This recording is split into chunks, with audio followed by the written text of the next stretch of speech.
샬롬, 샬롬, 샬롬. 하나님 사랑합니다. 여러분, 주 안에서 사랑합니다. 오늘 출애굽기 18장 말씀이죠. 13절에서 26절 하나님께서 쓰시는 사람 과연 어떤 사람인가. 13절에 이튿날 모세가 백성을 재판하느라고 앉아있고 백성은 아침부터 저녁까지 모세 곁에 서 있는지라. 모세의 장인이 모세가 백성에게 행하는 모든 일을 보고 이르되 내가 이 백성에게 행하는 이 일이 어찌 됨이냐. 어찌하여 내가 홀로 앉아있고 백성은 아침부터 저녁까지 내 곁에 서 있느냐. 모세가 그의 장인에게 대답하되 백성이 하나님께 물으려고 내게로 오니라. 그들의 일이 있으면 내게로 오나니 내가 그 양쪽을 재판하여 하나님의 율례와 법도를 알게 하나이다. 모세의 장인이 그에게 이르되 내가 하는 것이 옳지 못하더라. 너와 또 너와 함께한 이 백성이 필경 기력이 있어야 하리니 이 일이 내게 너무 중함이라. 내가 혼자 할 수 없으리라. 이제 내 말을 들으라. 내가 방침을 가르치리니 하나님이 너와 함께 계실지로다. 너는 하나님 앞에서 그 백성을 위하여 그 사건들을 하나님께 가져오며 그들에게 율례와 법도를 가르쳐서 마땅히 갈 길과 할 일을 그들에게 보이고 너는 또 온 백성 가운데서 능력 있는 사람들 곧 하나님을 두려워하며 진실하며 불의한 이익을 미워하는 자를 살펴서 백성 위에 세워 천부장과 백부장과 50부장과 10부장을 삼아 그들이 때를 따라 백성을 재판하게 하라. 큰 일은 모두 내게 가져갈 것이요 작은 일은 모두 그들이 스스로 재판할 것이니 그리하면 그들이 너와 함께 담당할 것인지 이 일이 내게 쉬우리라. 내가 만일 이 일을 하고 하나님께서 내게 허락하시면 내가 이 일을 감당하고 이 모든 백성도 자기 곳으로 평안히 가리라. 이에 모세가 자기 장인의 말을 듣고 그 모든 말대로 하여 모세가 이스라엘 무리 중에서 능력 있는 사람들을 택하여 그들을 백성의 우두머리고 천부장과 백부장과 50부장과 10부장을 삼음에 그들이 때를 따라 백성을 재판하되 어려운 일은 모세에게 가져오고 모든 작은 일은 스스로 재판하더라. 모세가 그의 장인을 보내니 그가 자기 땅으로 가니라. 교회는 그의 몸이니 만물 안에서 만물을 충만하게 하시니 충만하니라. 에베소서 1장 23절에 이렇게 말씀합니다. 교회는 그의 몸이니 만물 안에서 만물을 충만하게 하시니 충만합니다. 장인 이드로가 와서 모세에게 지혜를 가르쳐주고 가죠. 이 말씀을 가만히 묵상하면 교회는 그의 몸이니 만물 안에서 만물을 충만하게 하시니 충만함이니라. 세상에서 교회의 역할과 사명이 얼마나 중요하고 위대한 것인지를 느끼게 됩니다. 돌아가신 고 옥하늘 목사님의 저서 평신도를 깨운다라는 책에 그분은 교회가 존재하는 목적 3가지를 말씀하셨어요. 첫째는 하나님을 위하여, 둘째는 교회 자체를 위하여, 셋째는 이 세상을 위하여 존재한다고 했습니다. 이와 같은 역할과 사명을 감당하려면 교회가 건강해야 되겠죠. 교회가 건강하지 못하면 사명을 감당할 수가 없습니다. 그러면 건강한 교회의 중요한 요소는 무엇일까요? 여러 가지 있지만 그 중에 가장 중요한 요소, 지도자입니다. 모세와 같은 지도자가 필요하죠. 예수께서 공생의 기간 동안 많은 시간과 노력을 할애한 것이 제자 훈련이었습니다. 12제자들과 함께 같이 먹고 자고 다니면서 훈련을 시키셨어요. 그리고 승천하시기 전에 그들에게 마지막 부탁을 하십니다. 마태복음 28장 19절이죠. 그러므로 너희는 가서 모든 족속을 제사로 삼아 아버지와 아들과 성령의 이름으로 세례를 베풀고 내가 너희에게 분부한 모든 것을 가르쳐 지키게 하라. 볼지어다 내가 세상 끝날까지 너희와 항상 함께 있으리라 하시니라. 이 말씀을 요약하면 가서 전도해서 예수 믿게 하고 세례를 주고 말씀을 가르쳐 제자를 삼아라. 제자는 곧 지도자를 말합니다. 지도자가 바르게 서면 교회는 건강해지고 교회가 건강하면 그곳에 하나님의 나라가 세워집니다. 오늘날 한국 교회가 지탄을 받는 이유 중에 하나가 지도자의 문제이기도 하죠. 교회 지도자 중에 한 사람으로 저 역시 책임을 통감합니다. 제가 정말 많이 부족하다는 생각을 저는 늘 합니다. 이것은 목회자들만의 문제가 아니죠. 교회 공동체 안에서 중추적인 역할을 하고 있는 평신도 리더들 또한 아주 중요합니다. 물론 작은 교회에서는 평신도 리더들이 특별히 없는 경우도 있지만 그래도 은혜 받고 열심으로 하나님을 섬기고 교회를 섬기는 사람이 한두 명은 어느 교회나 있습니다. 아무리 작은 교회라 하더라도 어떤 기준을 가지고 일꾼들을 세우는가 성경의 증거를 통해서 오늘 한번 살펴봅니다. 구약교회의 사례는 출애굽기 18장 13절에서 오늘 본문이죠. 26절 말씀입니다. 13절에서 26절은 본문 말씀이죠. 리더를 세우게 된 배경에 대해서 13절에서 18절까지 증거되어 있어요. 이튿날 모세가 백성을 재판하느라고 앉아있고 백성은 아침부터 저녁까지 모세 곁에 서 있는지라. 모세의 장인이 모세가 백성에 행하는 모든 일을 보고 이르되 내가 이 백성에 행하는 일이 어찌 되느냐. 어찌 내가 홀로 앉아있고 백성은 아침부터 저녁까지 내 곁에 서 있느냐. 모세가 그의 장인에게 대답하되 백성이 하나님께 물으려고 내게로 옵니다. 그들이 일이 있으면 내게로 오나니 내가 그 양쪽을 재판하여 하나님의 윤리와 법도를 알게 하나이다. 모세의 장인이 그에게 이르되 내가 하는 것이 옳지 못하도다. 너와 또 너와 함께한 이 백성이 필경 기력이 쇠하리니 이 일이 너무 중요합니다. 내가 혼자 할 수 없으리라. 모세의 장인이 들어가 딸과 외손자 둘을 데리고 이스라엘 진영을 방문했어요. 하나님께서 행하신 놀라운 일들을 보고 다음날 사회되는 모세의 하루 일과를 지켜보았는데 너무나 일에 지쳐있는 모습이 염려가 되었어요. 그래서 모세에게 충고를 합니다. 세우는 기준, 너는 또 온 백성 가운데 능력 있는 사람, 하나님을 두려워하며 진실하며 불의한 이익을 미워하는 자를 하나님을 두려워하는 사람, 하나님을 두려워하지 않는 사람이 하나님의 일을 맡으면 문제가 심각해집니다. 그가 만약 회사의 사장이라면 교회를 회사 운영하듯 하겠죠. 만약 그가 군대의 지휘관이라면 군대식으로 일을 처리할 것입니다. 하나님을 두려워한다는 말은 믿음이 있는 사람을 가리키는 거죠. 진실한 사람, 진실이란 말은 꾸밈이 없는 사람, 정직한 사람이라는 뜻이고 또 한 가지는 실행력이 있는 사람을 뜻합니다. 정직하면서도 충실한 사람을 가리키죠.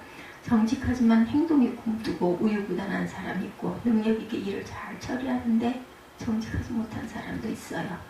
개혁 성경에는 제덕이 겸비된 자 이렇게 번역되어 있기도 합니다. 진실한 사람은 한마디로 사람들로부터 인정을 받는 사람을 가리키죠. 불의한 이익을 미워하는 사람, 뇌물을 받지 않는 사람, 탐욕을 부리지 않는 사람, 불의한 청지기처럼 주인의 재물을 남용하는 사람은 절대로 적절치가 못합니다. 일처리를 아무리 빠르게 잘한다 할지라도. 그러면 과연 어떻게 세울 것인가? 21절에서 25절까지 내용을 보면 살펴서 백성이 세워 천부장과 백부장과 50부장과 10부장을 삼아 이 모세가 자기 장인의 말을 듣고 그 모든 말대로 하여 모세가 이스라엘 무리 중에서 능력 있는 사람을 택하여 그들을 백성의 우두머리고 천부장과 백부장과 50부장과 10부장을 삼음해 그들의 때를 따라 백성을 재판하되 어려운 일은 모세에게 가져오고 작은 일은 스스로 재판하더라. 아멘. 첫째는 무리 가운데서 택했어요. 그죠? 25절에 보면 능력 있는 사람을 택해서 어떻게 가렸을까요?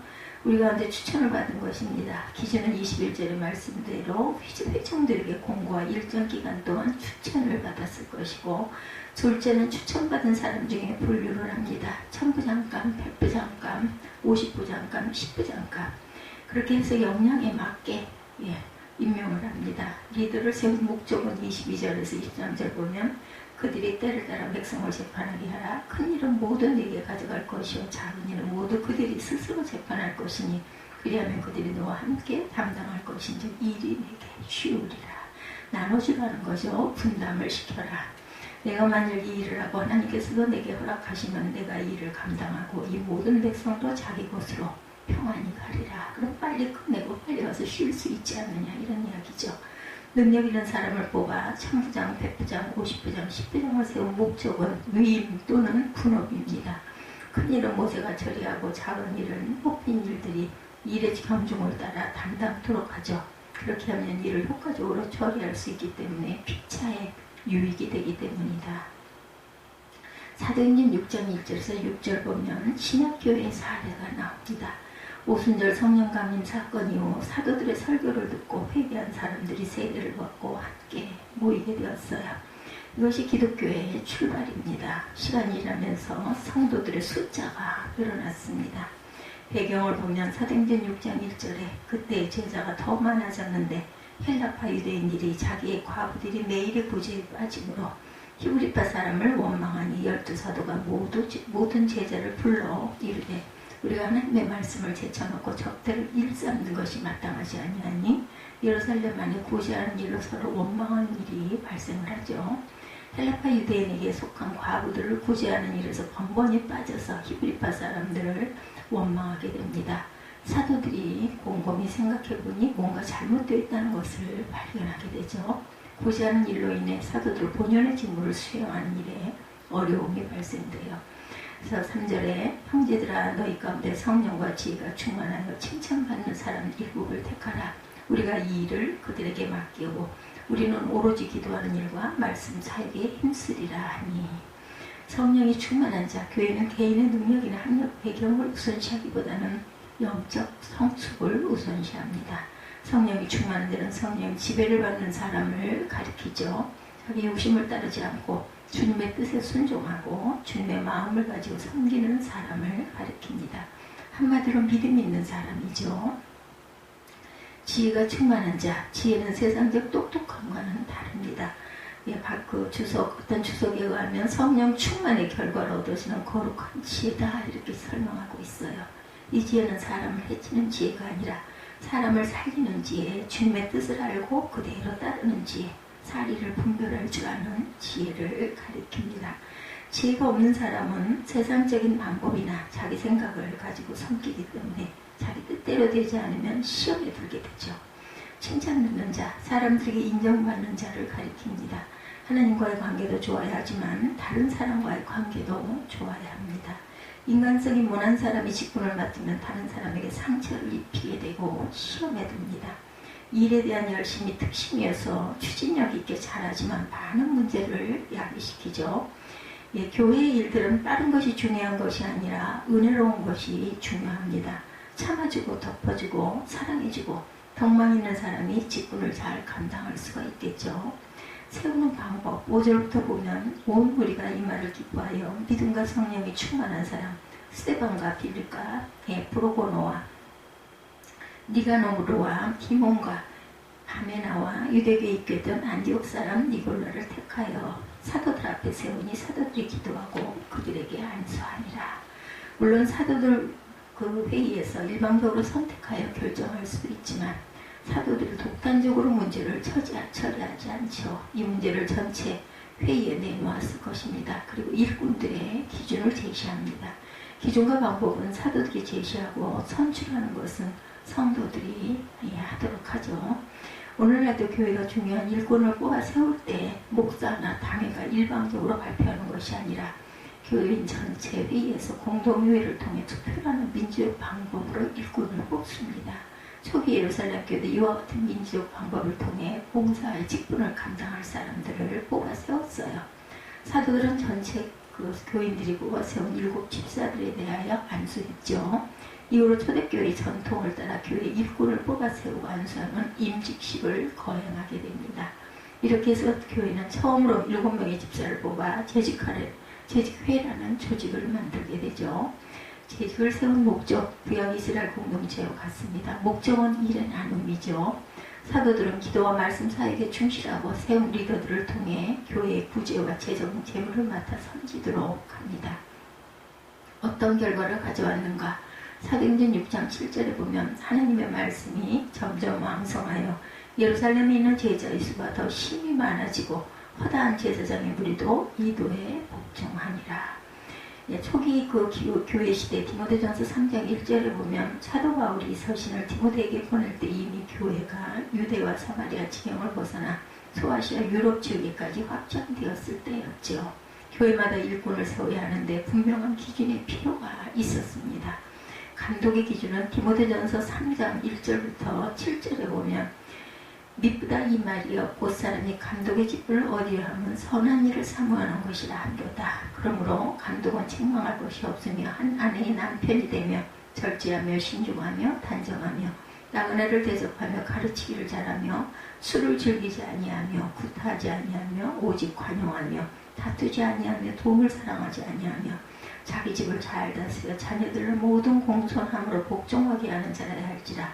사람이 자기 집을 잘 다스릴지 알지 못하면 어찌 하나님의 교회를 돌보리요. 새로 입교한 자도 말지니 교만하여져서 마귀를 정죄하는 그 정죄에 빠질까 하며 또한 외인에게도 선한 증거를 얻은 자라야 할지니 비방과 마귀의 올무에 빠질까 염려하라. 무려 15가지의 기준을 제시합니다. 여기서 말하는 기준은 당시 교회를 목양하는 목회자에게 해당된 것으로 이해하는 것이 적당할 것 같습니다. 상당히 높은 도덕적 기준과 성품, 실력을 요구하고 있는데 과연 이 기준을 맞출 수 있는 사람이 몇 명이나 될까요? 오늘날 목회자에게 적용되는 기준이라고 할 수 있습니다. 왜냐하면 교회를 이끌어가는 지도자이기 때문이죠. 그래서 대학을 나오고 신학대원에서 3년의 수련과정과 2번의 시험을 거쳐야 목사가 될 수 있죠. 그러나 이 기준은 어느 정도 장로들에게도 적용되는 기준이기도 합니다. 장로를 선출할 때 이런 사항들을 참고로 기준을 해서 세우기도 한다는 거죠. 집사의 기준을 봅니다. 첫째, 남자 집사의 기준. 이와 같이 8절에 보면 집사들도 정중하고 일구이혼을 하지 아니하고 술에 임박히지 아니하고 더러운 일을 탐하지 아니하고 깨끗한 양심의 믿음의 비밀을 가진 자라야 할지니 이에 이 사람들을 먼저 시험하여 보고 그 후에 책망할 것이 없으면 집사의 직분을 받게 할 것이요. 오늘날로 말하면 안수 집사입니다. 여자 집사의 기준을 보면 11절에 여자들도 이와 같이 정숙하고 모함하지 아니하며 절제하며 모든 일에 충성된 자라야 할지니라. 집사들은 한 아내의 남편이 되어 자녀와 자기 집을 잘 다스리는 자일지라. 집사의 직분을 잘한 자들은 아름다워 지혜와 그리스도 예수 안에 있는 믿음의 큰 담력을 얻으리라. 그 디모데전서 3장 말씀 제가 말씀드리고 있습니다. 오늘날로 말씀하면 권사에 해당된다고 보죠. 8, 9절의 한목에 더해 정숙하고 모함하지 아니하며 절제하며 모든 일에 충성된 자라야 한다. 목사나 장례 못지않은 성품과 자질을 요구하고 있어요. 권사님 또한 공통된 특징을 보면 세우는 목적, 출애굽기에 나타난 이스라엘 공동체를 스데반 집사는 광야교회다 이렇게 불렀어요. 사도행전 7장 38절에. 신약교회의 시작은 오순절 성령 강림 사건 이후입니다. 그리고 사도 바울에 의해 서신서가 쓰여질 당시 많은 교회들이 정착되는 과정에 있었어요.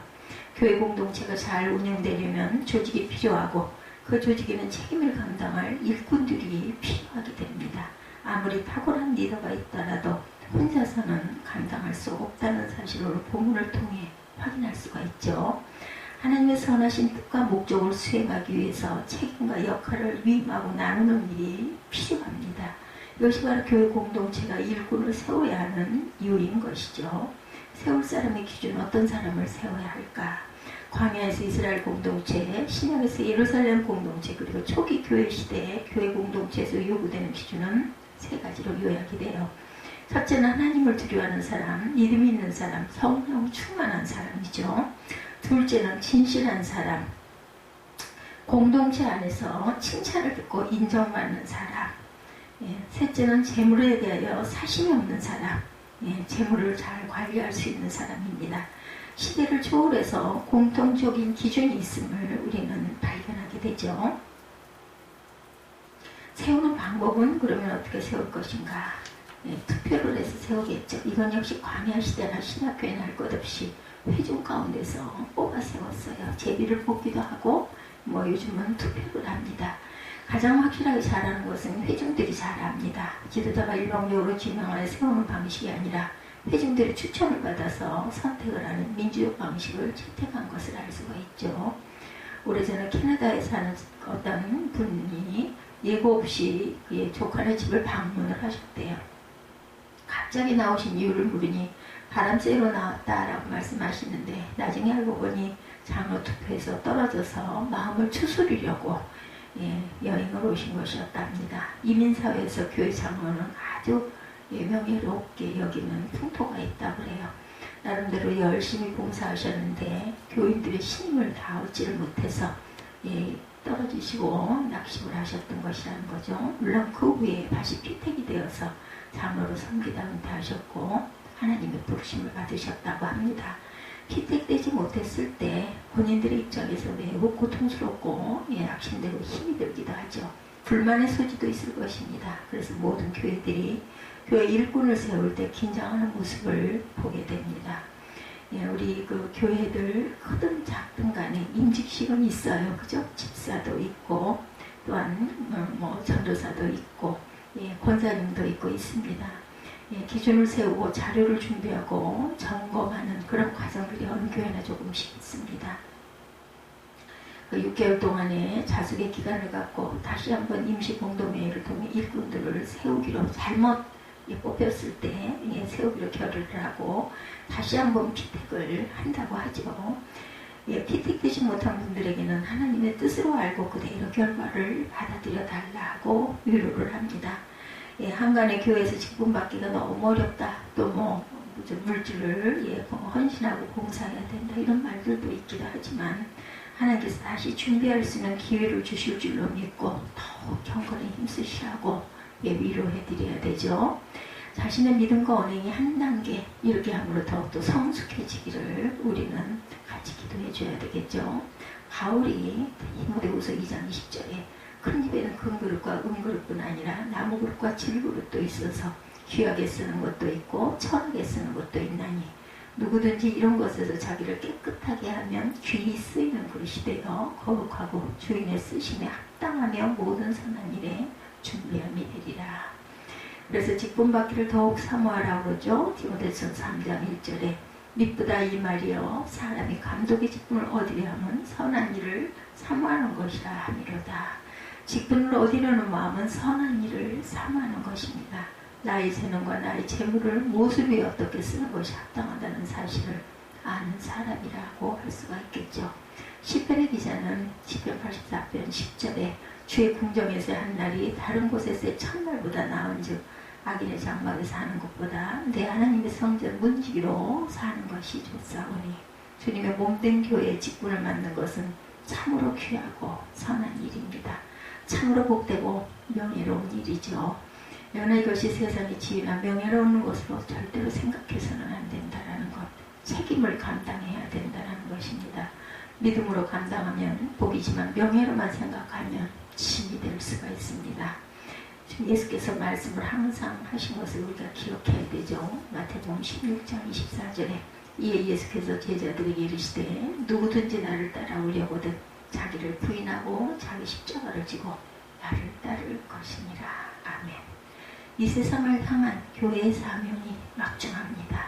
비온 뒤에 땅이 더욱 굳어지는 것처럼 우리 모두 각성하고 주의 몸된 교회를 건강하고 아름답게 세우는 기회를 삼는 것이 주님의 기쁨이 될 줄 믿습니다. 하나님 앞에 귀하게 쓰임받는 저와 여러분들이 되시기를 주님의 이름으로 축복합니다. 기도하시겠습니다. 하나님